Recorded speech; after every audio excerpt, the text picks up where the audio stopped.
মুহূর্তে বহরমপুরে নজর রাখবো, কারণ সকাল থেকেই অধীর চৌধুরী তিনি বুথে বুথে ঘুরছেন। সেই ছবিটা আপনাদের সামনে রাখতে চাইবো এই মুহূর্তে এক্সক্লুসিভ।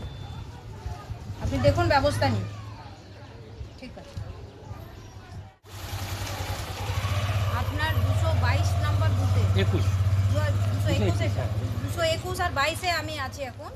বহরমপুরে এই মুহূর্তে ছবি দেখাচ্ছি আপনাদেরকে। আমরা আরো খবর এই মুহূর্তে আরো আপডেট আমরা মধুকল্পিতার থেকে নিয়ে নেবো সরাসরি। মধুকল্পিতা, দেখো, আমরা জানি এই মুর্শিদাবাদের বিভিন্ন এলাকা প্রত্যেকটা ভোটে আমরা দেখেছি যে এখান থেকে একাধিক অভিযোগ উঠে আসে। বিভিন্ন জায়গাতে কোথাও পোলিং এজেন্টকে বসতে দেওয়া হয় না, কোথাও ভোটদানের ক্ষেত্রে বাধা দেওয়া হয় এবং বিভিন্ন অভিযোগ প্রত্যেকবার আমরা দেখে থাকি। তবে এবারের নির্বাচনটা প্রতিবারের তুলনায় অনেকটাই কিন্তু আলাদা। আমরা মুর্শিদাবাদের বিভিন্ন এলাকা থেকে বিক্ষিপ্ত অশান্তির খবর পেলেও এই বহরমপুরে এখনো পর্যন্ত কিন্তু সেই অভিযোগ এখনো